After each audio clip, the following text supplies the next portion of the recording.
Welcome to Educate, Inform, and Challenge. My name is Teresa MacLennan. I'm the Executive Director of the Women and Children's Shelter of Barrie. We're so glad that our community has joined us today for hopefully another insightful conversation. Of course, the goal of our program is we talk about the lives and experiences of women, human trafficking, gender equality. We talk about women leaders in our community, women in business, and of course, we talk about violence against women, as our shelter is an agency that provides supports for that. We are very thankful that you've come along this journey with us. Before we begin, we do want to acknowledge our Indigenous community. We thank you for your culture, your history, your heritage, your traditions, our knowledge shares. Thank you so much for allowing us to share in this space and to have these conversations. Thank you. So I am thrilled today to have a conversation with Carol Forget. And Carol is a very active woman leader in our community with the Kiwanis Club of Barrie. And we're going to talk to her today about herself. We're going to talk about the great work that the Kiwanis do. And we're really hoping to inspire any of our viewers that may want to become involved in the Kiwanis about how they can do that. So welcome, Carol. I'm so glad to talk to you today. It's nice to see you. Thank you, Teresa. It's good to see you as well. So Carol, maybe let's start with, if you want to do an introduction and tell our viewers a little bit about yourself. Well, I was born and raised in Barrie, now living in Wasaga Beach. So I've seen a lot of changes in the city of Barrie. I taught for 38 years at elementary school and have been retired for the last 10. So obviously I've been involved with children and families for all of that time. I became a volunteer with Barrie Out of the Cold. I was the administrator to look after everything and make sure it was running smoothly for 8 years. And I am on the board of directors for the Busby Center once we amalgamated, and I'm secretary on that board as well. So it keeps me busy. I first got involved in Kiwanis as I was invited to one of their dinners because they were making a donation to the Busby Center. And everyone was so welcoming. They invited me to come to a lunch and meet everybody. And I've been a member ever since. So we're a very cordial, fun-loving group that like to be very involved in the community. You continue to wear and have worn so many hats, Carol.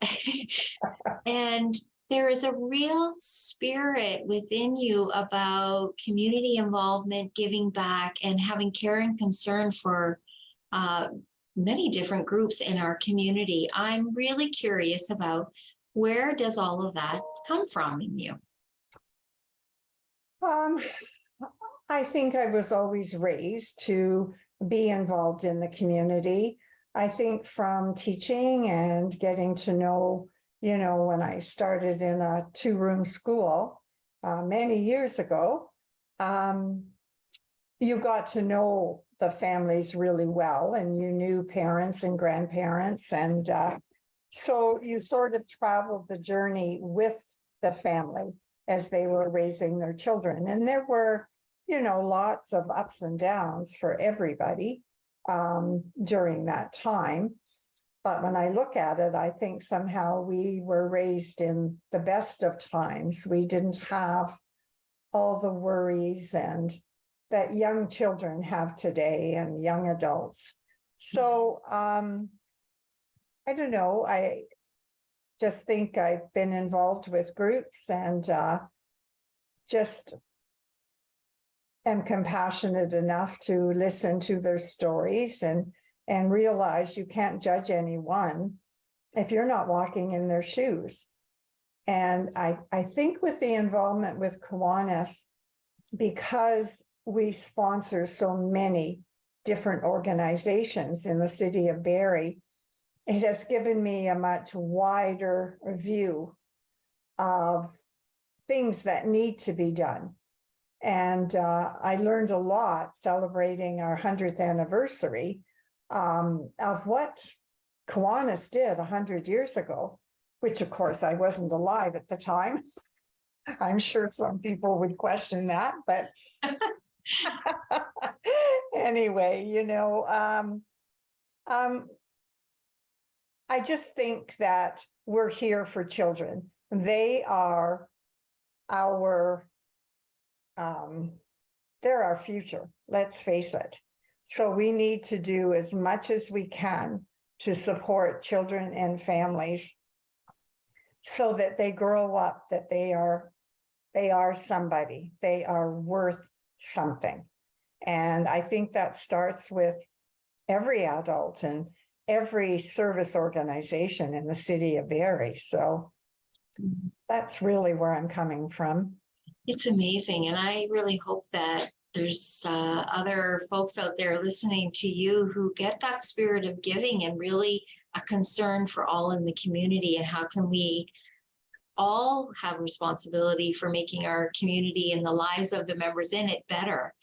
I'm curious to ask you, knowing your just this lifetime experience of living, working in this community, and now with Saga Beach and as a school teacher, and then the agencies that you're involved with now, what are some of the challenges that you feel are now facing families and children who are growing up in the world today? Well, when I grew up, it was shortly after World War II, and everybody was poor. So it didn't matter. No one had anything. And when I grew up, women could be one of three things. You could get married, be a secretary, four things: a nurse and a teacher. I think that today, young women are so fortunate that they can do everything and anything.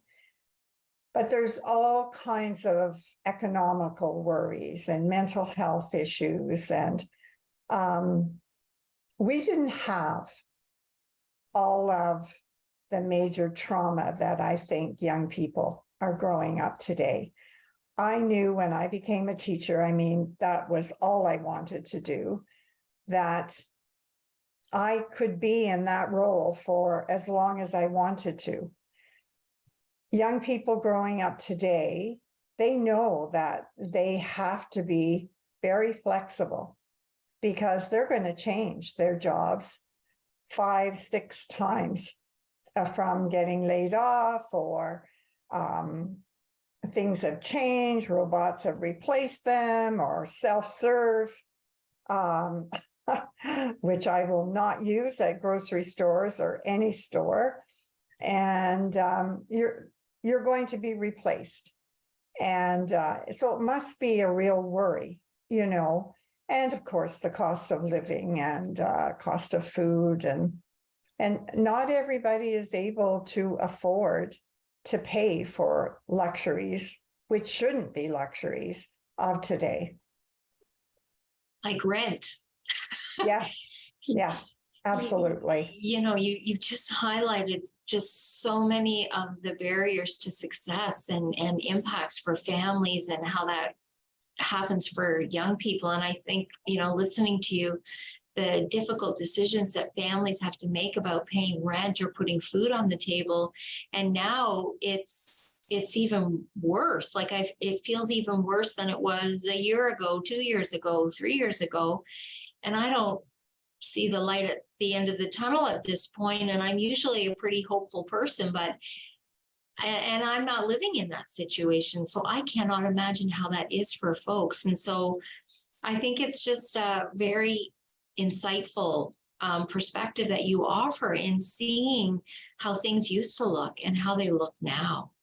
And it's very different. And I think it's reflective about, it's an interesting thing, because I think even in the age that I'm in now, which is mid-50s, and seeing, my children, grandchildren, I'm concerned about the life that they are seeing before them. And how do we try and create change? Mhm. But I think now, and I circle back to our discussion about women leaders in the communities. And I think about the role of Kiwanis in being able to make a difference to that. So we're gonna head into a short break for our viewers, but we really encourage you to stay with us in this great conversation with Carol, because as you can see, Carol is a woman of influence and knowledge, experience, and insight. And it is so important for us, for me, to talk to women who I can learn from. And I really hope that this is an educational conversation for our viewers today as well.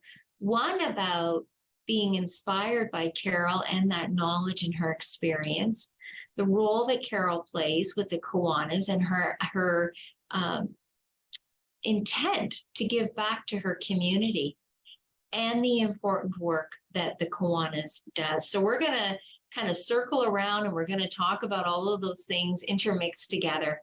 But please stay with us and we will be right back and we'll continue our conversation with Carol.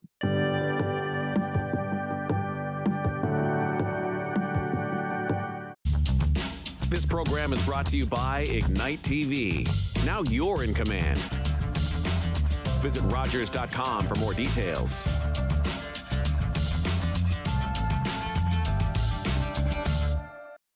Watching hockey just got a power play with NHL Center Ice and Super Sports Pack.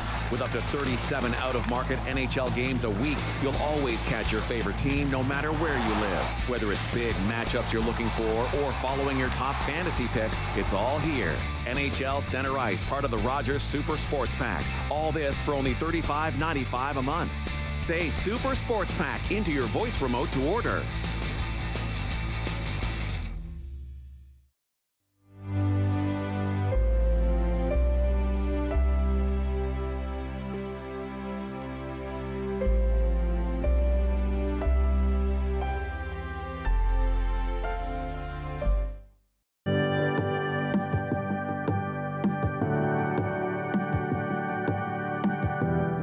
Welcome back to Educate, Inform, and Challenge. We're having a great conversation with Carol Forget, who is a woman leader in our community and very active with the Kiwanis Club. And we're just really appreciative of the conversation and her knowledge sharing with all of us. So welcome back, Carol. We're going to dive right back in.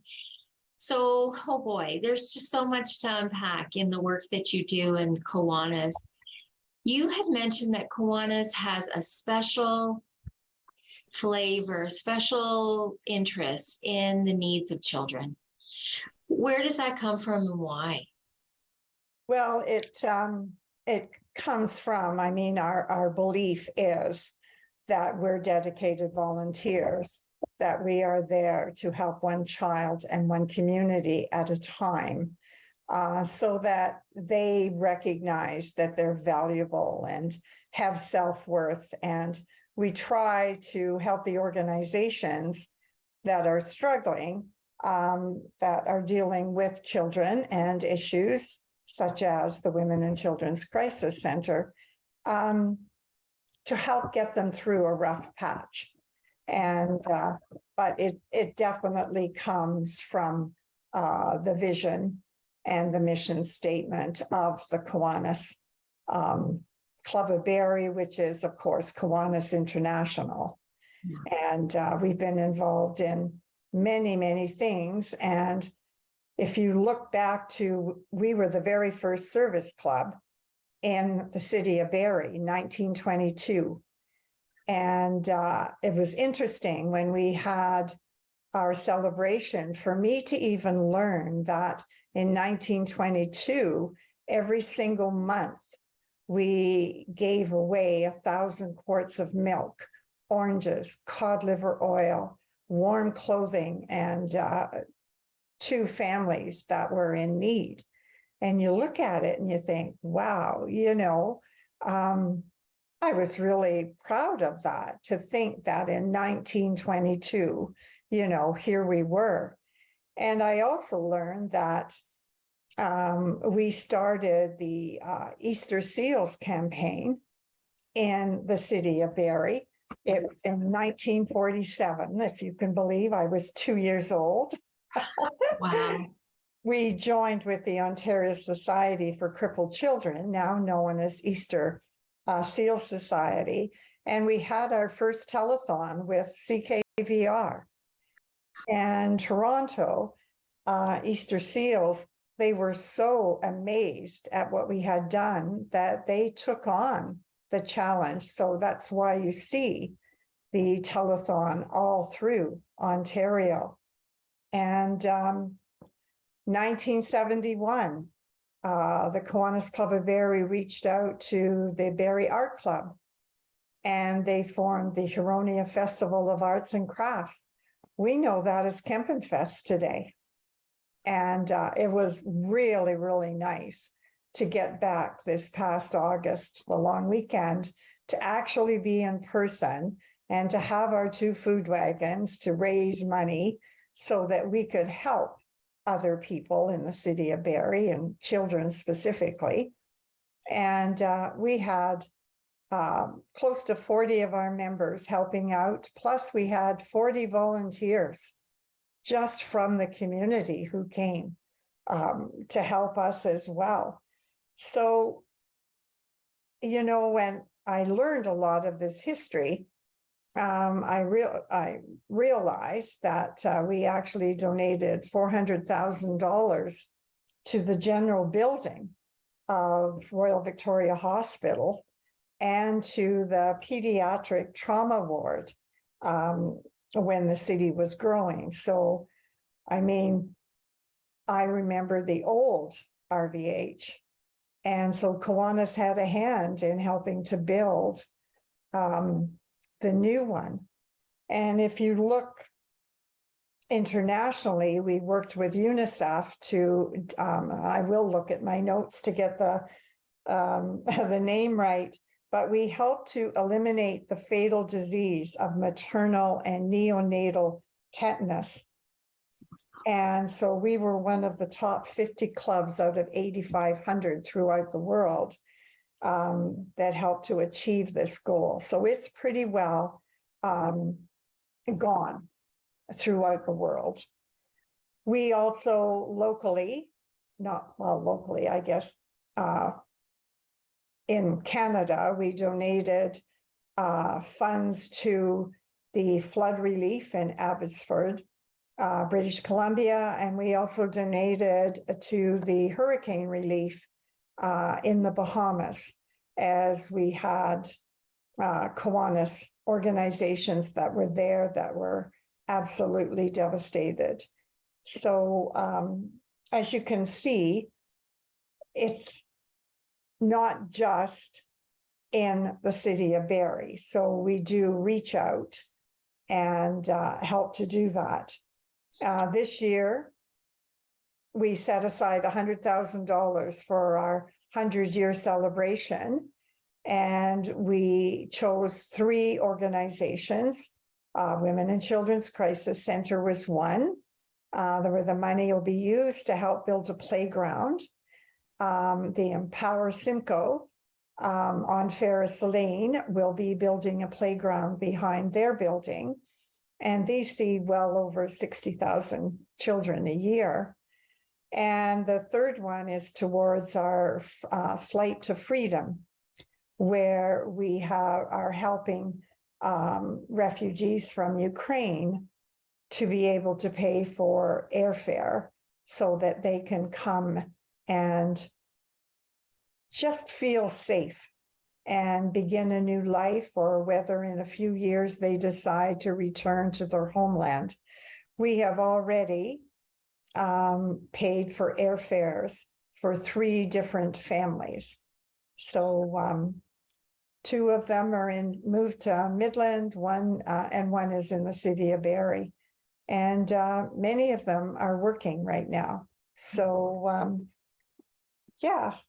It's an incredible it's an incredible list, Carol, and I know that there's so much more because we have, just speaking from our own shelter and our women and our children, we have long been appreciative of our support and partnership with Kiwanis, and that the Kiwanis group recognizes our work. And fundraising can be very difficult for small to medium-sized agencies. And it's harder, of course, to raise funds when, of course, we know our hospitals need funds and, that have to generate significantly more than we do. And so we have an appreciation of that. And it can just be very, very challenging. We have just always felt loved and wrapped around and supported by Kiwanis in our work, and that if we have a need, that really the group just says, what can we do for you? And even to the smallest piece, that we have our Walk a Mile in Her Shoes event every September. And we're so thankful that Kiwanis comes out and does a barbecue for our participants, right? And we love that. We love that partnership. We love that Kiwanis wants to come out and support the event. We love that they are public and so well known in the community. And it just means a great deal to us. So there's a long list of all of those things that you talked about. We're just a very small, the small little pittance in that list, but it's very impactful and so meaningful to us. And we're so thankful about it. And so I guess I want to ask you the question, how do you generate the funds that you want to or you need to be able to support so many incredible initiatives? Yes, well, first of all, we're always thrilled to help out the Women and Children's Crisis Center because you do great work.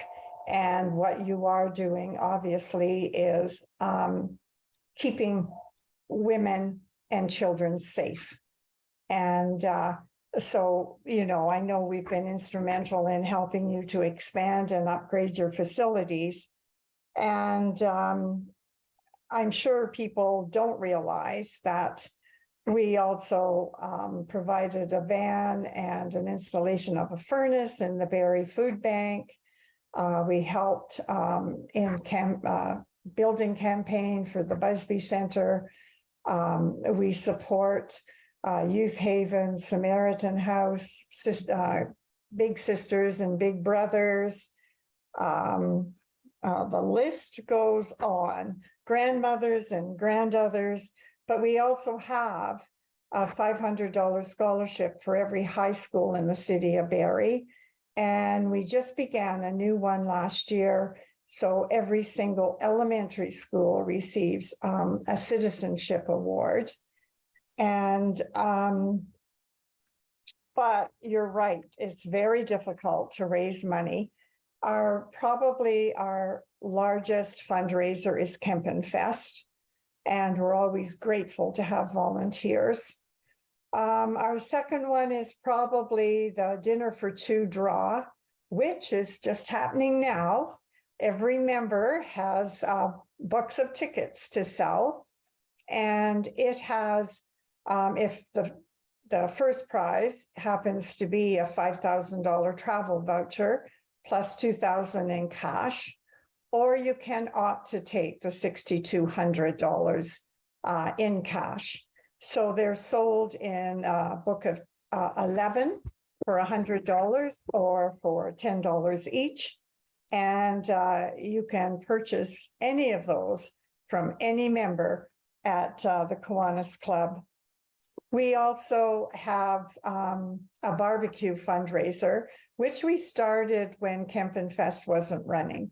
So we have 6 prizes. First prize gets a small freezer and a barbecue and meat to fill it.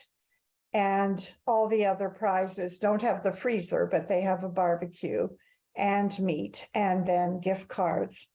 We also, thank you to our members, every other Wednesday we volunteer for 2 hours at Delta Bingo. Just helping out. And of course, Delta Bingo has lots of organizations, because it probably generates about $18,000 a year for our organization. So, and you're right, it's been difficult to fundraise, especially during COVID. And even now, when you look at the economic times. Yeah. So, Carol, you won't believe this, but our time is almost over, Oh my which God. I know, because there's so much good to talk about when we talk about Kiwanis. So I guess I think maybe it might be best to ask a bit if there's somebody who would like to become involved, why should they, and how do they go about doing that? Well, we meet every Monday, well, the first 3 Mondays at noon at Grace United Church at the corner of Grove Street and Cook Street. Our meetings usually last an hour. We try to have speakers, and we have a lunch, and all of our members are very outgoing. So we have a good socializing time, and we're always talking about new initiatives, planning for a Christmas dinner party for Samaritan House. We've got a float in the Santa Claus Parade this Saturday. I think if somebody comes out to check us out and see what we do, they'll realize that the funds we raise, everything goes back into the community. And they can always reach out to admin@kiwanisclubofbarrie.com, and someone will return your call and fill you in, invite you for lunch so that you can see what we're doing. It's just a wonderful experience. I know 4 years have gone by very, very quickly. And the more you get involved, the more you get out of an organization. So I would say, that's if you're going to join an organization, become involved.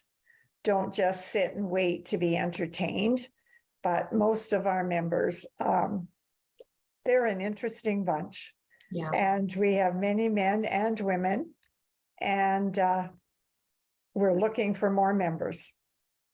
Fantastic. And is there a membership fee that folks would pay to join? Yes, there is. And that's to pay the dues for Kiwanis International and different things. So it's $140. But right now, from the 1st of October until, I might not have this right, I think it's till the end of March, you only pay $40. So Kiwanis Foundation of Canada is offsetting because they realize, of course, that the economy and people are having difficulty. We hope that you've learned a lot more about the Kiwanis today, and Carol, and the wonderful woman that she is. Please join us again next time when we talk to some of our newer guests. And we hope that this has been an episode where there was an education, you were informed, and then it calls you to action to become involved with the Kiwanis. Thanks so much, everyone. Take care, and we will see you next time. Bye-bye.